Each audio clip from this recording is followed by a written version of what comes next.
Stuart!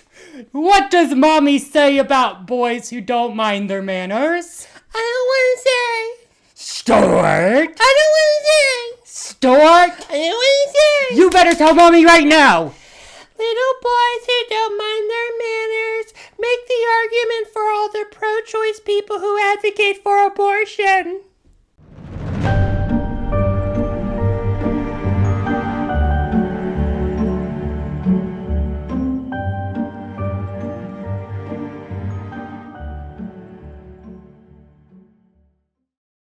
And welcome back to another episode of Crips and Corks. I'm your host, DJ, and I know what happened to Amelia Earhart, but I'm not spilling. Along with my co-host, Paul. And I'm hooked on phonics again, as usual. What are phonics? Phonics? You've never heard that saying, hooked on phonics? No. It was an old school thing. So phonics is like a grammar thing. I'm not sure exactly what it has to do with grammar, but I know it's grammar. And there was I'm not sure if it was like Schoolhouse Rock or what old school program it was, but it was called Hooked on Phonics, and it would teach you about grammar and things. Okay. I'm surprised you've never heard that. No, but because that's been a meme for forever, Hooked on Phonics. Maybe it's because in my school we were still watching Schoolhouse Rock. I mean, yeah. In the early 2010s. We were watching that too. I mean, we went to school at the same time. Conjunction, junction, what's your function? Yeah, and then there was I forget what episode the really racist one was, where it's like they're going around the world and celebrate our differences. And I don't remember that one. Every stereotype from around the world. They didn't show that one in my school. Oh yeah, it's a thing. It's been going around the internet too. I'm surprised you haven't seen it. Wow, that's crazy. Do you like... I'm not on Schoolhouse Rock TikTok. Honestly, it is crazy to me. It really is crazy to me. The things on the internet that I know that you don't. Like, the other day, when you didn't know who Hassan Piker was, or Will you Austin... drop it? No, because, like, just these huge cultural figures I know about, like, and these huge cultural things I know about that you just aren't aware of. But are they huge? Yeah. Or are they huge to you? He's literally been on every major news station. Like, I he's avoid the being news. prosecuted for helping out Cuba. Like, the administration, Trump is suing him for helping Cuba. Like, it's a huge thing. And the Fear and podcast, like, with Cutie and Austin Show and whatever the other straight guy's name was, and Hassan, like, I don't know. The moral of that story is, it's just so interesting to me, like, all the things I just assume you know on the internet that, like, I shouldn't assume everyone knows everything I know on the internet because I spend too much time on the internet. Yes, and also I do the same thing. Like, I oftentimes assume that you do research enough to answer my very basic, hard-hitting, investigative journalist facts, and every time you just let me down. I know the important facts, okay? I know the important facts. Excuse me for not knowing whoever's mom's name or whatever the fuck. I know the important facts. DJ just comes out here with some random question and knowledge, and you know what? Challenge accepted. I'm gonna ask you random questions on your topic today. Challenge accepted. Do it because I am confident. Good. In my research, and if I am not, I'm confident in my acting and improv abilities. Well, we're gonna put that to the test today, Mr. Theater Major. Okay. I'm Let's excited get into for our the yes rant. and. Is that your rant for today? Because if not, I have one. Go ahead, yeah. White people parking. Specifically, affluent white people. I want to know, Keith, why you have to take up 2 whole fucking parking spaces for your stupid little Volvo sedan. Yeah. Like, no one cares, Keith. We're not gonna hit your car. Yeah, no, that's tea. And there is no one more confident in this world than a white man parking, okay? Yes, and they have the confidence of God. Okay, so not to triangulate Paul, and this won't because it's true in the entire metropolitan area of Pittsburgh, but parking around Paul's place of residence is terrible at the best of times. Yes. Yeah, it's really bad. And, like, I don't know what it is today. Probably because it's nice and you live by a lot of nice restaurant spaces that affluent middle to older white people like to go to because, God forbid, Karen and Keith go out for dinner. They gotta go during lunch to complain to poor Beth Ann about the wasabi chickpea hummus being too spicy. I wish you were joking, but you're not. That's I'm very not. much Your area. Yeah, it's very much this area, yes. And they park their stupid Mercedes Benz. It's not even G-Wagon. It's like a small SUV. Why? You don't have children. Karen had children, and then you sent them off to boarding school and said, don't come back. Yeah, no. And you take up 2 parking spaces so that no one else can park. And I have legitimate business here. We're running a business illegally out of Paul's place of residence. And for business purposes and legal purposes, we're not doing that. No. We're not really running a business out of this building not zoned for business. But for entertainment purposes, I completely agree with everything you're saying. Yeah. And honestly, I hate someone who backs into a parking space. Yes, and it's always the big ass trucks with the big ass tires. You don't need to back in. Go face first into the parking space. We don't need you to pull the stunt shows and shenanigans of backing into the parking space, okay? Just go head in. We don't need you to back in. Please, I promise no one's impressed, okay? Not one person. Anything to add? No. If we keep talking about it, I'm going to have a heart attack. I can already feel my blood pressure get elevated. Tea. And we can't have you have a heart attack yet. No. Let's drink. Today, we're drinking a Sarensburg Provenance Shiraz from South Africa. Ooh. Provenance, meaning heritage and origin.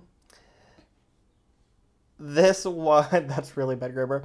This wine interprets ancient soils and the unique expressive grapes they produce. Angus Taylor's sculpture on the front label symbolizes the fertility of nature. The wine has a delicate floral taste with subtle spice notes underscored by red berry and dark fruit flavors. The palate has a firm yet silky texture, full-bodied with a long, elegant finish. Paul loves a long, elegant finish. I do, very much so. But we'll see if I like this one. We'll see what's going on. I can't remember if we ever tried a Shiraz. I'm not sure if I've ever tried a South African grape. This is going to be interesting. Okay, we're going old school with the corkscrew because the new one has been failing us recently. Yeah, so we're going old school again. But maybe we'll get back up in the electric one sometime. Once DJ figures out how to work an old school one. You got it, girl? Yes. Gotta hold it like you hold your dick. That's crazy. It's not my fault all your corkscrews are broken. They're not all broken. Then why do none of them work? They work. It's just not well. See? Period. It's out. That was easy. That was a nice pop, too. I'm really sad it wasn't near the microphone. That's you got what's enough. Crazy. You're smelling that bitch like it's poppers. Jesus.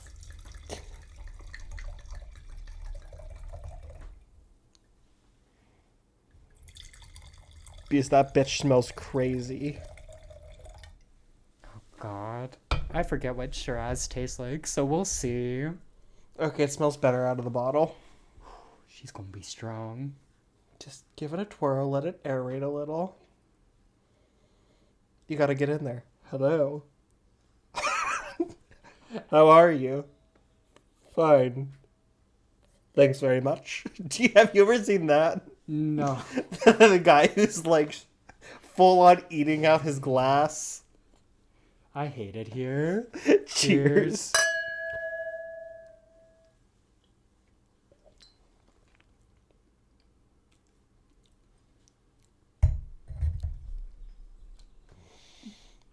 That's a taste. That's a taste I wish I would have never experienced. That's a bad one. That is not good. I don't know what they're doing to the grapes down in South Africa, but they're not blessing them like they're supposed to be blessing the rains down in Africa. No, ma'am, that's not happening. I taste those ancient soils. Yeah, no, that's not good. No, don't do that. Oh, no.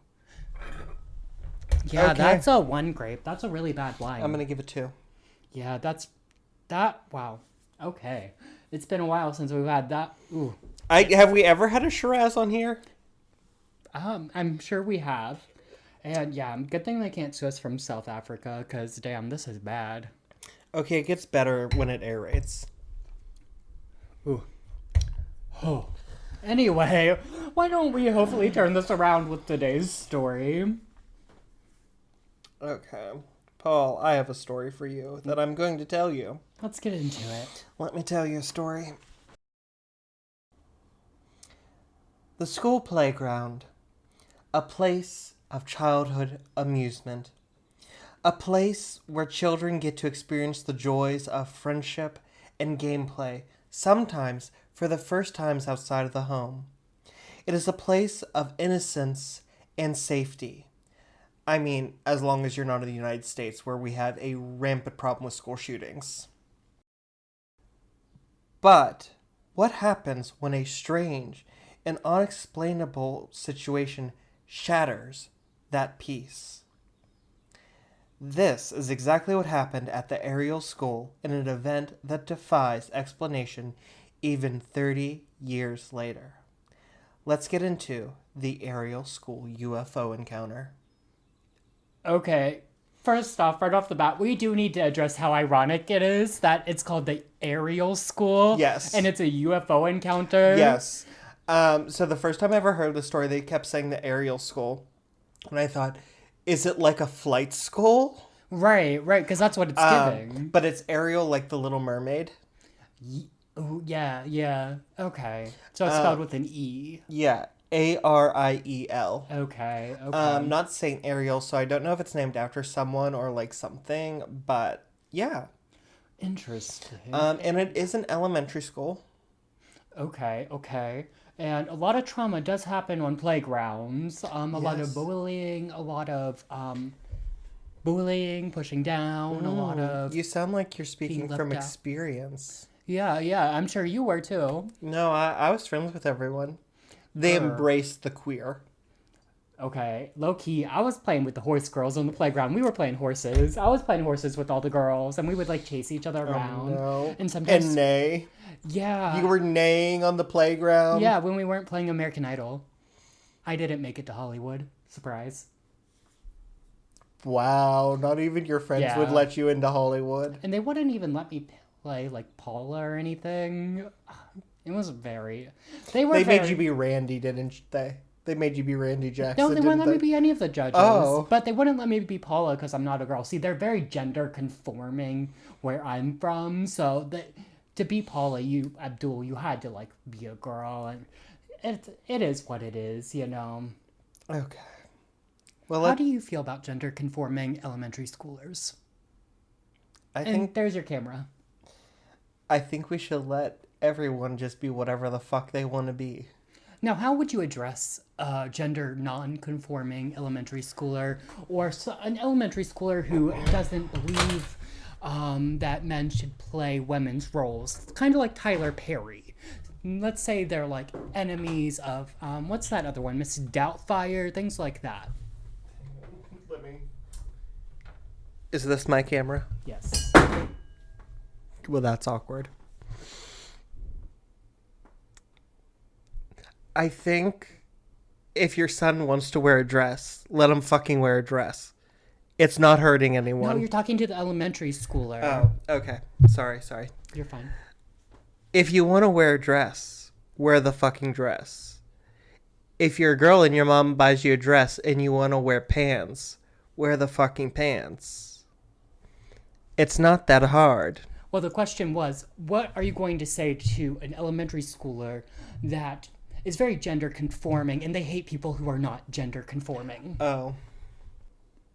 This is why no one should ever listen to somebody who should have been swallowed. Period. Good one. Yes. We need to just get like a freestanding mic for dramatic purposes. Yeah, that would be fun. So that rather than me disrupting the entire table. Yeah. Okay, let's set the scene here. Okay? Picture it. Rwanda, 1994. Literally.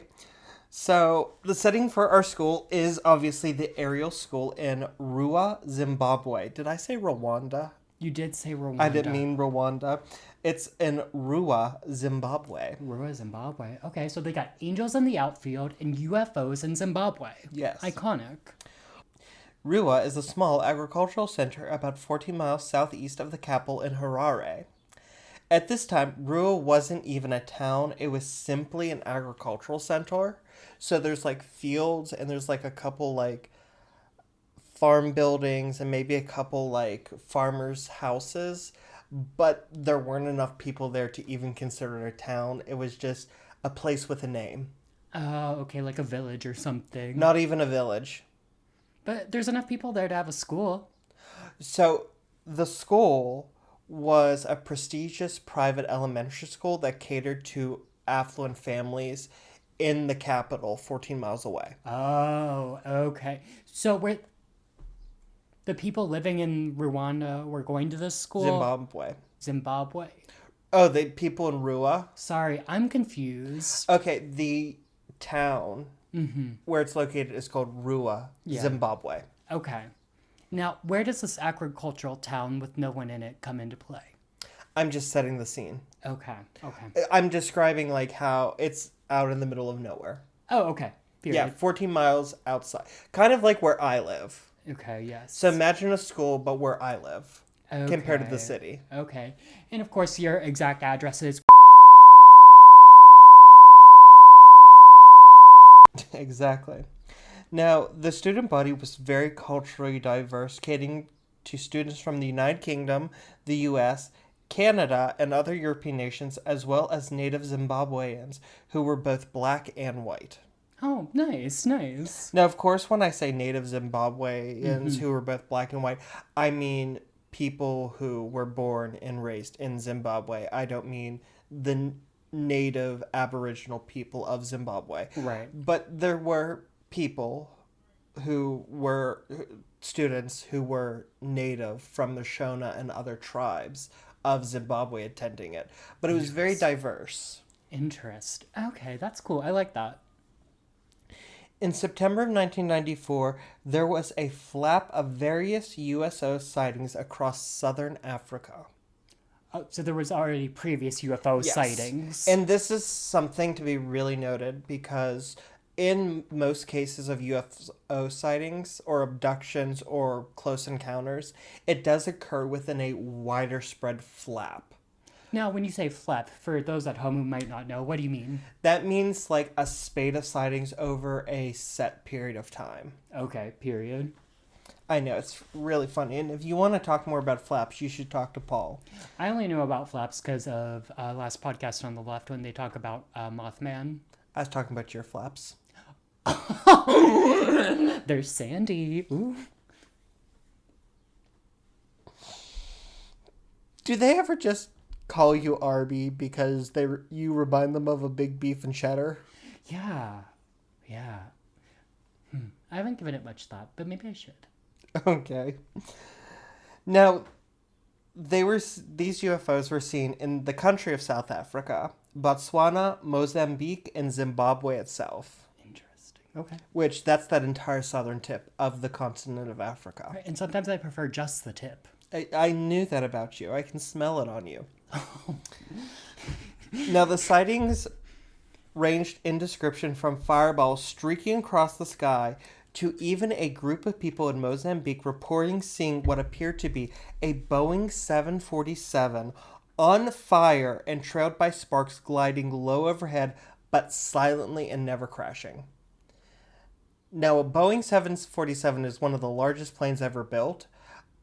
have you ever seen Air Force One on like TV or in like clips? Yeah. How big that is? Now imagine that on fire, trailing sparks just flying overhead. Oh, okay. Yeah, that would be scary. That's terrifying. Yeah, especially for like a child. That would be super scary. I mean, this was like a group of adults who saw okay. this. Now, skeptics said it was either a meteor shower or the re-entry and breakup of a Russian rocket that had recently been used to put a satellite into orbit. Witnesses disagree, as this does not describe what they see at all, because meteors travel in an arc, as do bits of flying space trash. They don't hover or low atmospheric glide. They're not the size of a Boeing 747. Right. Now, this all brings us to the morning of Friday, April 16th, 1994, at approximately 10:15 a.m. The entire student body population is outside playing on the playfield on a mid-morning break. The entire faculty and staff was inside at a faculty meeting, and there was only one adult who was kind of outside, and she was in a Tuk shop, which is kind of like a little snack convenience store on campus that was right off the playground. And it was a parent, and because parents rotated running the Tuk shop during breaks, and the parent on duty today was Allison Kirkman. Damn, you got first and last names. Okay. Oh, yeah. And go follow Allison Kirkman on OnlyFans. Oh my gosh. She's showing her puss for UFO pics. Just kidding, I don't know that lady. Please don't sue me. It's all for entertainment. You want to see something out of this world? Spreads legs. Suddenly, the students saw something hovering in the sky just a short distance away. It started off as a maroon mist and solidified as they watched it into a shining gold object. Some said it looked like a sideways pencil or cigar, and some described it as a saucer with a band of purplish lights around the edge. And a few said it looked like a giant hovering rock, which makes sense because, like, how can you describe a flying saucer shape if you've never been around it and you're like 6 years old? Right. So like that, okay, there's a bit on the top and then there's a bit here, like, okay, it's a rock. Okay, yeah, that makes sense. They described it as being so bright that the light emitting from it hurt their eyes. That's interesting. I haven't heard like a UFO encounter like saying that they were that bright before. That's interesting. That's the first for me. They said it seemed to flash on and off in view. Mm-hmm. So, like, it would be there, and then it would disappear. And then it would be there, and it would disappear. But each time, it was in a different spot in the sky. Mm-hmm. Before it finally moved closer and landed in a brushy piece of land very nearby the playground. Students reported that as it landed, there was a soft mechanical whirring sound as it landed, like the sound of bees or of an electrical current. There's a bee? Yes. Or like, have you ever like been near like an electrical conduit box and you like can hear like it going? Yeah. I know what That. you mean. Yeah. And it slowly turned into a flute-like sound, but not like the playing of a flute, but like just short, like staccato notes played on a flute. That's interesting. Okay. Then they watched as beings came out of the craft. They were described as being about 3 feet tall. They were people-like, but had very distorted features, with oversized, like inverted teardrop-shaped heads, giant black football-shaped eyes, no nose, a very thin mouth with no lips, and a pale complexion that appeared taunt, like someone with too much plastic surgery, and one person saying it looked like it was about to slide off. They come off the UFO and they're just like, "Howdy, y'all! How y'all doing over there? Y'all doing good on that playground, girl?" They get off and it's just like, "Harry, it's me, Lisa Rinna." when you said bad plastic surgery, Yes. Kate clocked. And they wore skin-tight, black, shiny suits that covered most of their bodies. It was hard to determine how many there were. Maybe you should invest in a couple of those. Shut up. We're not even having it today. One seemed to stay near the craft, but was witnessed to blink in and out of sight, appearing first near the doorway and then on top of the craft. Another one moved through the brush and trees. It was described as moving gracefully, as though through liquid, and bouncier, like it was not confined by the laws of gravity. So, like, they said, like, you know, astronauts on the moon, and how they're, like, real bouncy? Okay. They said it was kind of like that, but a little less bouncy. Okay, that makes sense. Okay. Disconcertingly, they said it seemed to run in slow motion. One girl even reported that it seemed to be in a loop where it would run in slow motion from one point to another and then disappear and appear where it started and do it over again. Others said the entire experience felt like it was in slow motion, except for their hearts, which were pounding in their chests. Well, yeah, that would be scary as shit. Holy jeez. And then it looked directly at the children. The students reported not being able to look away even if they wanted to, and many of them, almost all of them, said they wanted to. Well, yeah, I'd throw up. That's so scary, actually. I mean, big black eyes, and they were like no pupils, just big black eyes, and apparently, like, not only were they football shaped, but they were textured like an American football. Oh. So, like, they had a texture to them. I don't like that. That's weird. But also, I'd kind of want to feel their eyes if there was, like, texture. I wonder if they'd let me. Do you think? You seem like the type of person who's just like, is this soft?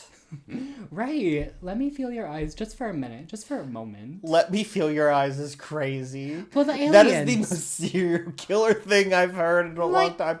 Let me feel your eyes. I'm talking about the aliens. If they're a different texture, why wouldn't I want to feel them? Like, textured eyes is crazy. Do you know what I just thought of? What? What if what we think is their head isn't a head at all? It's like a helmet, and their head's inside, and the eyes are just eye holes. We talked about that a little bit on Flatwood's Monster. Did we? Because they weren't sure if the head was like an actual head or a helmet. Yeah. Now, these are very, like, traditional gray-looking aliens. Which is, for those of you who don't know, is like the classic alien. Right. I'll put a picture on the screen. It'll be fine. Now, the students reported feeling, as the alien stared at them, a mixture of deathly fear as well as excited giddiness. Like, they felt both at the same time. Like, they were going to die, but they were really excited at the same time. Kind of like you when you nearly got hit by that bus. Yeah, or anytime I'm near death, I'm just, we're ready, girl.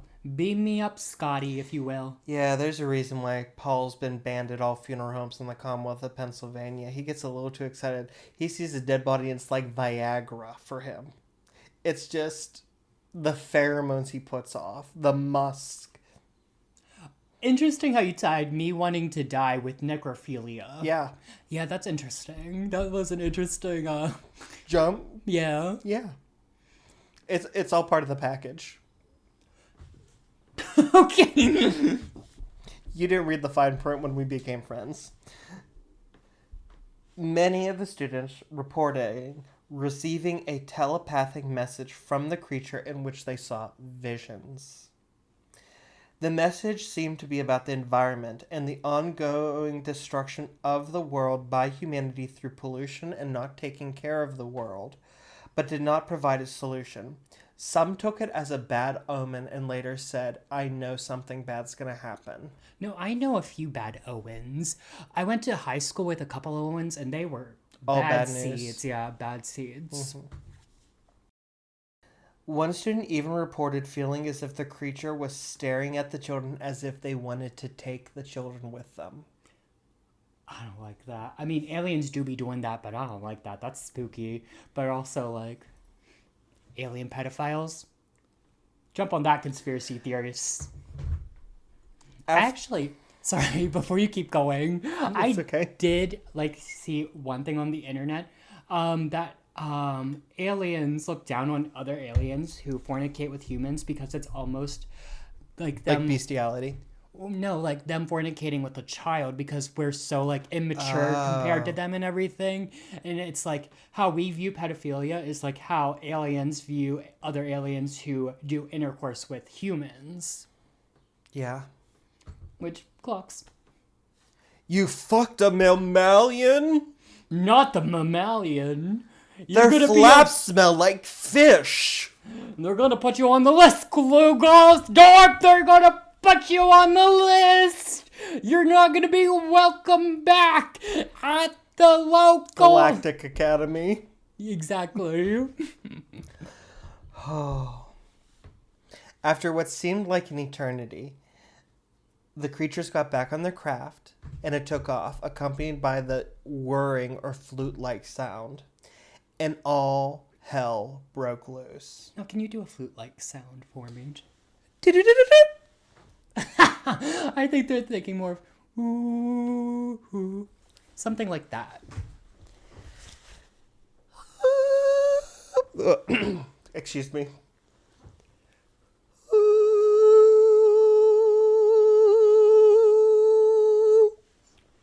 And you know what? That's the content y'all came for.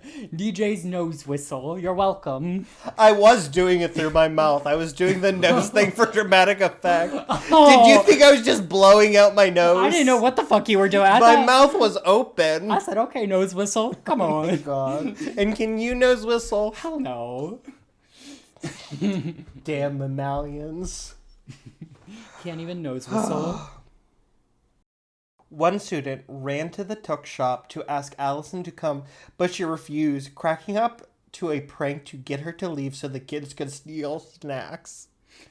Allison's like, oh no, I'm not falling for that again. You think Mrs. Kirkman's so gullible. No, you're not getting the extra pretzels today. Honestly, I think that's exactly what it was. No, she was like, I'm not falling for that again. It was either that or because she didn't want to leave the cash register unattended. Could you imagine, like, no, this is my time to shine. The last time I did this, we got robbed, and they wouldn't let me come back, and I just talked the PTA into letting me back. I'm not failing the PTA this time. And here's the craziest thing about Allison Kirkman. She did not go out there, even though her own daughter, Fifi, was out on the field witnessing this. And I'm not making this up. Her daughter's name was Fifi. She said, Fifi can fucking choke. I gotta protect these snacks, okay? She said, I got pretzels, I got ketchup chips to protect. Right, fuck Fifi. I got a Cadbury Dairy Milk bar that's about to melt. I named that bitch after a chihuahua for a reason. I don't fuck with her. Another older student burst into the faculty meeting and begged the teachers to come out to ring the bell and end recess.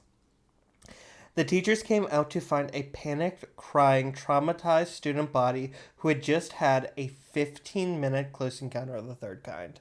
Damn. So even though to the kids it felt like forever, it was only 15 minutes. Right. No, that tracks. Now, the students immediately began to tell their teachers what they had seen. And many of the teachers thought that they were making it all up, and they believed it to either be a prank or a group hallucination. Okay.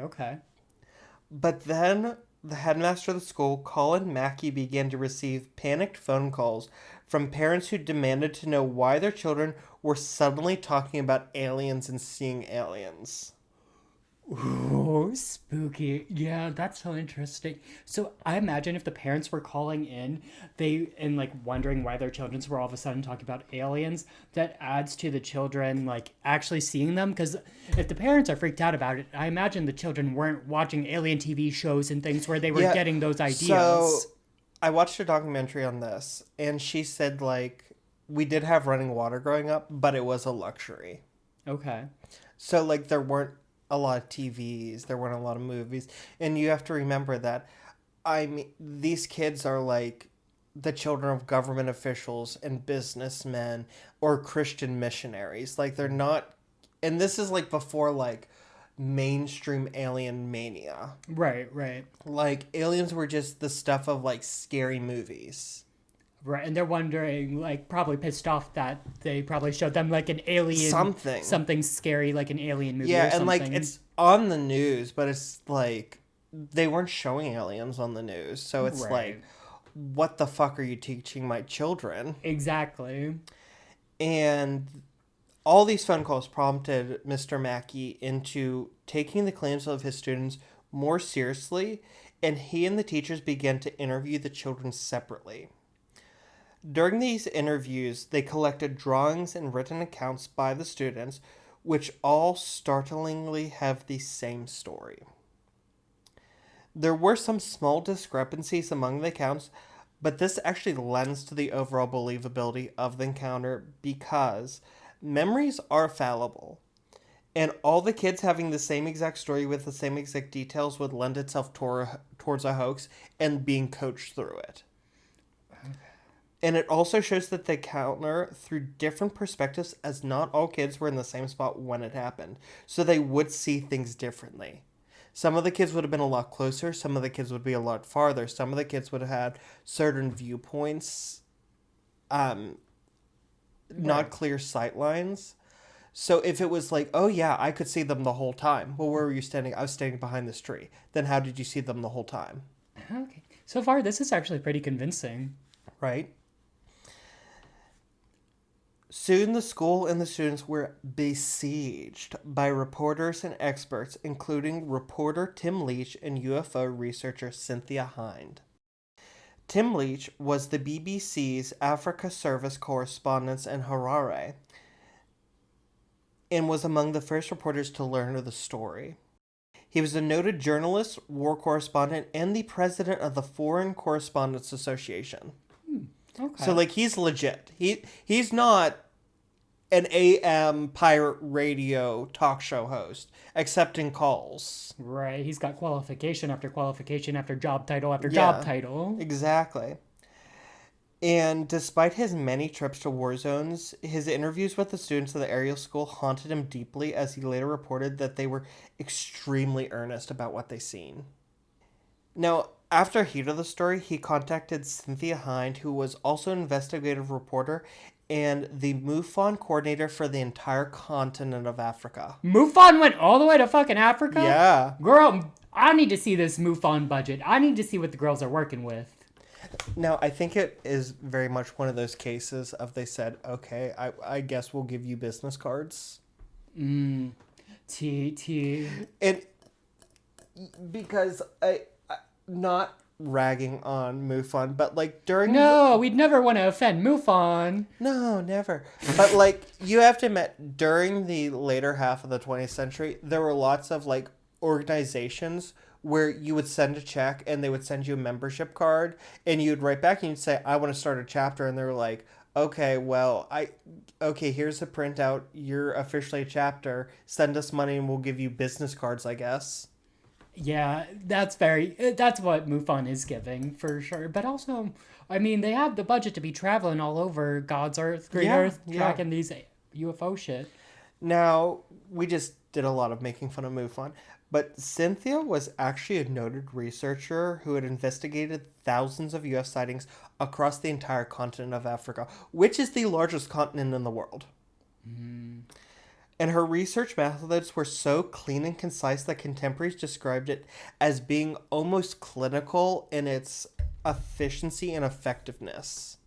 Like their research? Her research. Like, she would come in and she would, like, one description of her was, like, she was more like a caseworker than a UFO researcher. She would come in and she would take these highly detailed notes and she'd get right to the heart of the issue. See, that's the shit I can believe in and stand behind. And even skeptics respected her, like, research methods because she actually followed the scientific method. Love that. Love to see it. Love to see it.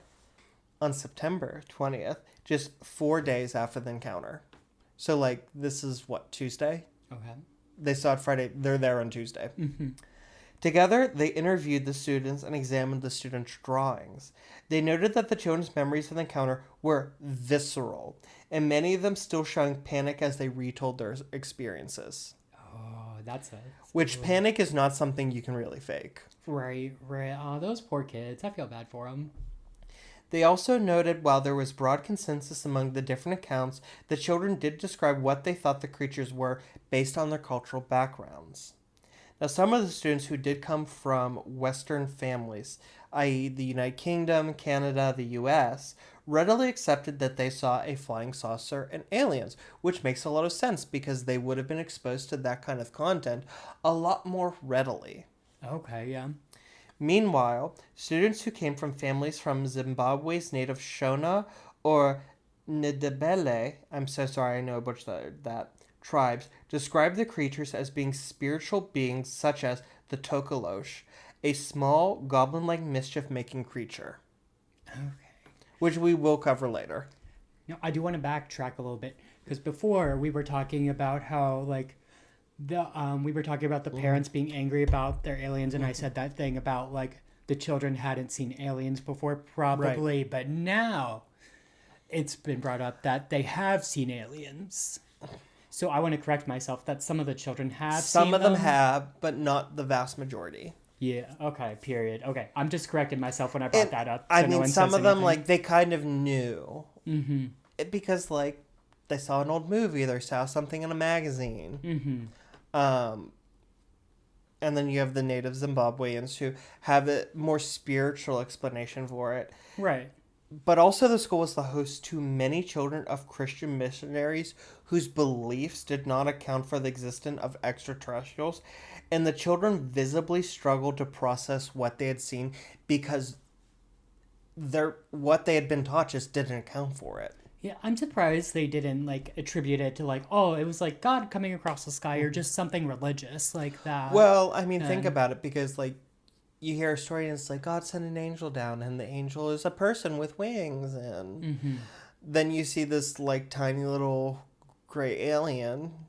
So they'd probably be more apt to attribute that to like Satan or something, like Satan sent a demon or whatever they've been taught. Exactly. But most of them, because they're young, I mean, all the kids were between 6 and 12 years old. So most of them, like, if they didn't have the experience of it, they just didn't know what they had seen. Right. And the process with these kids of uber Christian families is they didn't have families who were really open to hearing what they had seen. So they didn't get believed. Okay. Exactly. Cynthia had also brought along Gunter Hoff, an equipment expert who brought along EMF readers and Geiger counters to check out the field where the UFO landed and found no readings of magnetic fields or radiation, which I know we just talked in Falcon Lake how about radiation and such, but also like radiation isn't always a result of a UFO landing. And it sounds like a very different UFO craft than what he probably saw at Falcon Lake. And also, they were looking for, like, okay, what is there some kind of electromagnetic field or radiation that could be causing the children to hallucinate this? Right. Now, Tim, Cynthia, and Gunter found that over 60 children from the school had all seen this event. Damn, this is a mass like visibility thing. Right. In broad daylight. Which doesn't happen like at all. Now Leach then contacted Dr. John Mack, MD, head of the psychology department at Harvard University and an expert in child and adolescent psychology, to come in. Now Mack, like, if that's not impressive enough, he's an expert in the field of generalized psychology as well as specifically child and adolescent psychology. He had written a Pulitzer Prize-winning book on the psychology of the book and film Lawrence of Arabia, and had conducted a long-term study on the psychology behind the Cold War, even interviewing former President Jimmy Carter and the so-called father of the hydrogen bomb, Edward Teller. Pulitzer? I barely know her. Exactly. This guy's legit. Now, the reason why he contacted Mack and not somebody else was not just because of his credentials in child psychology, but because beginning in the early 1990s, he was one of the top researchers behind research into the psychology of alien encounter claims. Now, he initially did this thinking that there was some kind of underlying pathology causing the mental illness, but like to manifest as this, but later found that there was no rhyme or reason why people were describing being abducted by aliens or seeing UFOs. Which, if there's no pathology, there's no illness. Okay, interesting. Mac arrived at the Ariel School about 2 months after the encounter and began interviewing students immediately. He wanted to get as much information as possible without scaring the children any further. He was very well versed in how retelling stories can bring up unresolved trauma. Mm-hmm. He also took a devil's advocate approach, suggesting to students he interviewed that it may have been a hoax, but they wouldn't get in trouble if they admitted it. This caused the children to double down and assure him that they were not lying, not a single one of them. And I mean, we all have experienced it, where there's a group of children, one always cracks. Oh, I would be that one. Yeah, especially when I was a kid. Yeah, I'd definitely crack to authority. Yeah. Especially Paul, it's okay if it was a hoax. If you tell me you're not going to get in trouble, we can all laugh at a joke. Just I'm on your side, just tell me. Yeah, I would have caved. Yeah. Doing something you know you're not supposed to do, but getting told you're not going to get in trouble for it. Mm. Also known as a plea bargain. He found the children's memories of the event to be clear and visceral, and stated that the biggest obstacle to their continuing mental health being the adults in their lives' refusal to accept their claims. As he left the school, he held a town hall meeting with parents, teachers, and community members in which he stated that he found the children to be credible witnesses, that they had really seen what they had claimed that day, and to be open to listening to the children. Otherwise, there'd be longer, traumatic repercussions within their lives. Right. Because a lot of the kids were having nightmares, and you don't have nightmares over a hoax. Oh, yeah. Yeah. Now, despite all the research done by these very eminent, well-respected experts, skeptics still abound with theories. Now define eminent for me. I mean, the head of Harvard University Medical School Psychology Department. Is eminent a real word, or are we trying to say prominent? Eminent. What's eminent then? It's a synonym for prominent. How much cinnamon? About a tablespoon. Just enough for you to be bothered by it in your mouth, but not enough to choke on it if you did the cinnamon challenge. Got you. Now, right off the bat, the skeptics dismiss the students' claims as being either a result of overactive imaginations or simply a hoax. As they said, and this was a real thing, it can't be true because you can't believe children. Well, hey, I mean, I'd argue with that, but I don't believe children. No. Well, actually, I do believe children. I take that back. I do believe children. Now, others cited as an instance of shared hallucination or group hysteria, where one child claimed to see something and the rest joined in, even though the fact that group hysteria manifests itself in physical symptoms, not mental visions and mental anguish. Interesting. Many cited Rua's proximity to the capital Harare and that the fact that many planes and helicopters must pass over, and that surely accounts for the sighting, and they just misinterpreted it. Well, they saw something land, so that doesn't track for me, and they saw actual things come out, so. They also claimed that Hind initially interviewed students in groups, allowing the students to hear each other's stories, and then simply retell what they heard. Okay, I could see a little bit of the point there, but if they're telling them in groups and each group is saying the same thing, children who aren't in the same room, yes, saying and they the were same also thing. already interviewed individually by the teachers. Right. So this is not their first investigation or interview. Thank you. Mm-hmm. They also stated that Mac, who was a noted environmentalist advocate in his free time, probably prompted the environmental message out of the kids to serve his own end. That's weird. Some even claimed that the children I threw this in just for you, misinterpreted a dust devil or a traveling puppet show on AIDS awareness. Why did you throw that in for me? AIDS! AIDS. Yeah. Okay. Yeah, no, AIDS is a serious problem in Africa, though, and should not be joked about. And I would appreciate if you took this topic a little more seriously and not joke about such cavalier topics on our godly podcast. We're like 140 episodes in, and 139 times before this, you made the same exact joke. Yeah, well, I'm a new person now, and this is a professional production, so I would appreciate it if you treated it as such. Okay. Skeptics. AIDS! I should have fucking knew it was coming. Lulled me into a false sense of security. Skeptics' own beliefs were later enhanced when, in Netflix's Encounters, a former student named Dallin claimed to have perpetrated a prank turned into mass hysteria.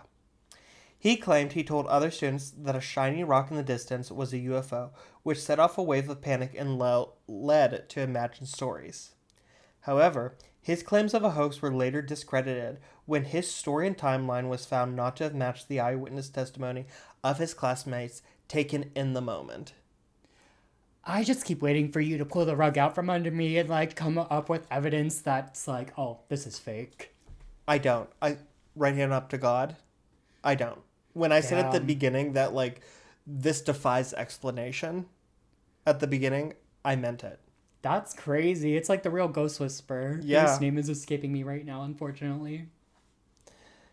Mary Winkowski. Oh, Mary Winkowski. It wasn't Winkowski, but it was close to that. She had No, a it was Winkowski. Was it You're Winkowski? right. Yeah. Oh, wow. I pulled that from my subconscious. You did, and I did 2 months of research on that shit, and I forgot her name. Now, despite the claims of all the experience remains hauntingly vivid and real in the memories of the students who experienced it. In the 30 years since the encounter, some of the 4 students have finally started to speak openly about what they saw. Many of them have gone through immense trauma following the encounter. Many of them saying that they refused to tell their spouses what they had seen. Others talking about the social ostracization when they shared their stories and how, like, they were turned out of friend groups and, like, made fun of when they were tried to be, like, vulnerable. Mm-hmm. I'm not even going to say that because I'm going to get into this story. One former student, Emily Trim, who was in grade 3 and roughly 8 at the time, struggled for decades afterwards. She and both of her siblings were all students at the Ariel School and witnessed the UFO encounter. And their parents were deeply religious Christians and missionaries within the Salvation Army. And I mean, they moved to Africa when she was like 3 months old. So she had lived her entire life in Africa. And after their children spoke to their parents about the encounter, their parents ordered them to never speak of it again because it went against their religion, ripped them out of school, and moved them back to Canada where they are from. Interesting. On a dime. I wish I had that sort of money. Emily struggled to process the experience for years because she had repressed it and she could never speak about it. And also the fact that she was ripped away from the only home she had ever known.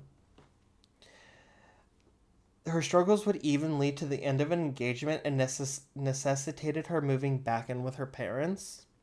And in 2015, over 20 years after the incident, her family's fleeing Zimbabwe, she finally returned to Ariel School and described the experience like as in coming home. That's interesting. Honestly, it is kind of crazy. Like, that affected, like, the rest of her life. Mm-hmm. That's pretty crazy to me. In 2016, she had an art show in a gallery in Toronto of some of the nearly 300 paintings and drawings she had done of the incident. Now, when I say she did nearly 300, it makes her sound crazy. It does, yes. But she, like, became, like, an artist, and, like, that was her way of processing the trauma. Okay. I feel like 100 is still a lot, even if it was a little less than 300. I mean, she started when she was 8 years old, and okay, that's fine then. Yeah. That's fine. That makes more sense. Now, Emily Trim did die tragically in 2024 after just, like, sort of getting in the swing of, like, accepting what had happened to her and, like, moving past it.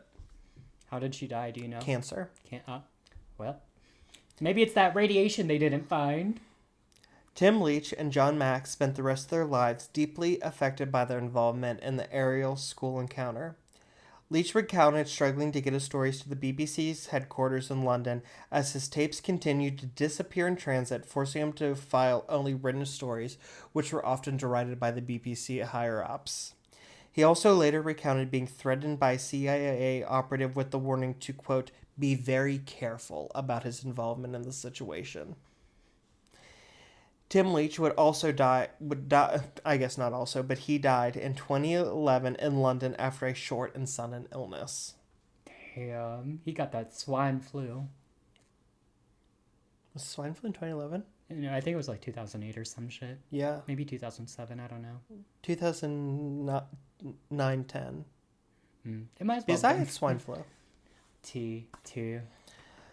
John Mack would continue to discuss his investigation at the Ariel School and other research on UFO encounters in the media. He was openly derided as a crackpot by medical and psychology professionals.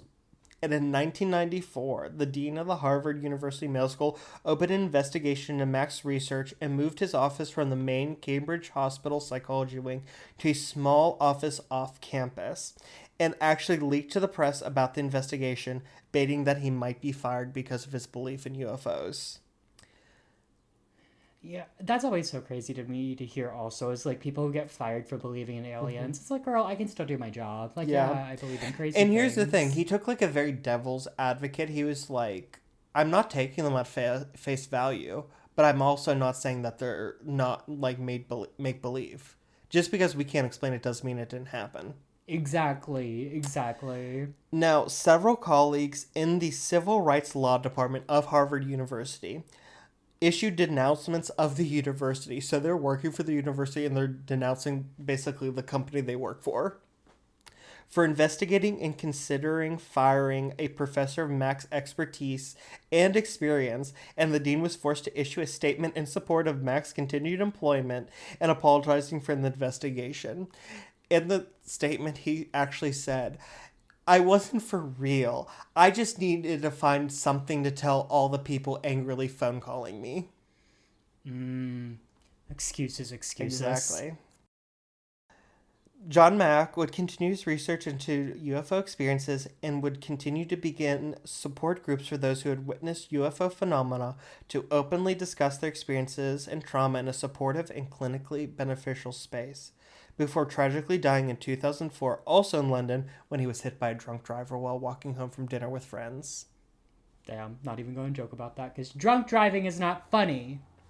Cynthia Hine, too, would continue investigating UFO sightings and heading the MUFON activities for the continent of Africa until her death in 2000 of cancer, which, in her obituary, it was noted, many UFO researchers do die of cancer.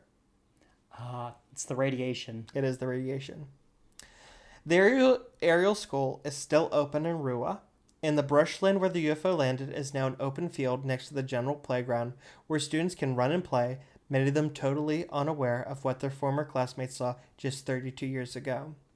The Ariel School UFO Encounter remains a beguiling and compelling piece of ufology that cannot be explained away to this day, and it is one of the most compelling proof of the existence of extraterrestrials in modern history. Now, I can't argue with that.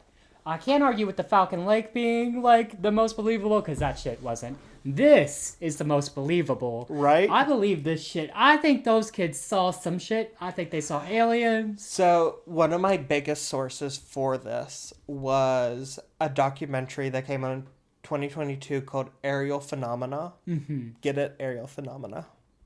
Yeah. Which I'm really glad it was good because I'd have spent $9.99 to buy it on Amazon. You spent $10 to watch that documentary? I was determined. I was up until midnight watching it and making notes. I literally watched it, threw all the notes I had away, and started from fresh this morning.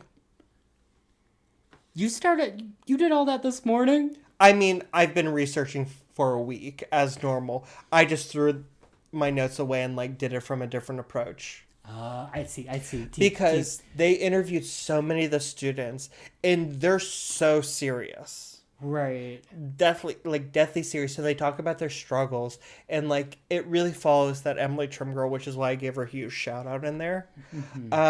Because, and I mean, it even comes up in the initial interviews because John Mack's talking to Colin Mackey, the headmaster, and he's like, yeah, like things have been really crazy around here. There was like a couple students who like weren't sleeping, having nightmares, and their parents pulled them out, and that was Emily Trim's family. Right. This is also interesting. No, I mean, yeah, I mean, I don't have like any thoughts besides like I believe that those kids saw something. Like, yeah, and I want to touch their eyes. Not the kids' eyes, but the aliens' eyes. Also, one of the things that Emily did was went on a tour with like local members of like the local tribes, and they went to where the tombs of the great chieftains, which was over which is where they first saw the UFO.